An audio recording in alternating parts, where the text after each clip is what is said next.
Calls for DNC Chairwoman Debbie Wasserman Schultz to resign are at an all-time high, as some Democrats claim that her feud with presidential candidate Bernie Sanders is so divisive that she can't unify the party and doesn't even want to. And now she has a new opponent in the primary for her congressional seat in Florida. His name is Tim Canova. He's gained the backing of Bernie Sanders, among many others. And he joins us now this morning. Tim, it's great to see you.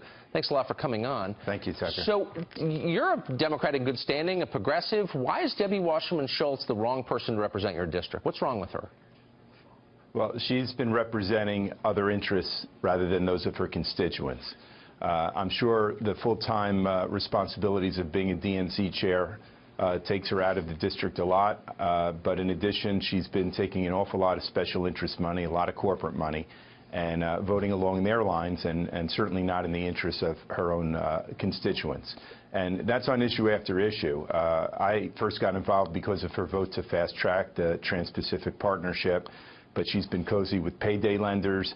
She's been ignoring the jobs crisis here in her district, and we really need a full-time representative who's going to look out for real people and not just corporate interests. It sounds like this primary race you're running is in some sense a proxy for the larger race going on the Democratic side, the Democratic primary. You've been endorsed by Bernie Sanders very publicly, in effect. It seems like she's put her thumb on the scale for Hillary Clinton as the chairwoman of the DNC. Is that part of the reason people are mad at Schultz, because she's not a fair arbiter in this race? Well, yes, I do think so. And she does seem to try to fix things. You take a look at the superdelegates, and an awful lot of things have gotten attention, right? The lack of debates that she scheduled.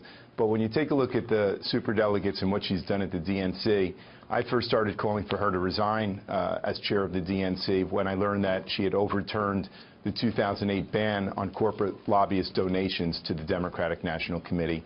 And since then, we learned that something like 60 to 70 of the superdelegates are actually corporate lobbyists.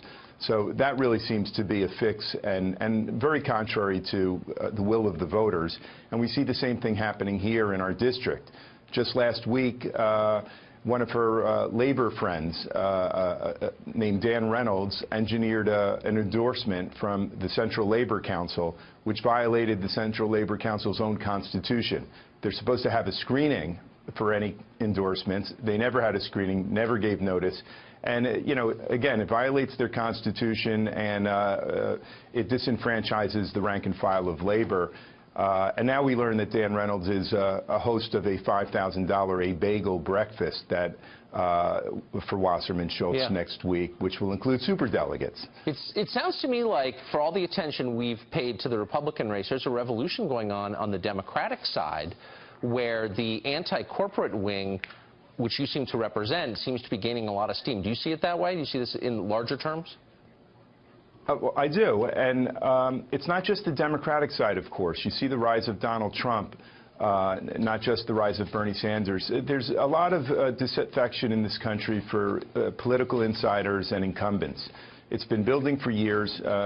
You know, the incumbents entrench themselves. These are usually safe congressional seats. When you take a look at the congressional map, 90% of the seats are very safe because of gerrymandering. That's for sure. And if you don't have primary challenges, you really don't have much of a democracy. Tim Canova, it was great to see you this morning. Thanks a lot for taking the time to come on. We appreciate it. Thank you. Appreciate it.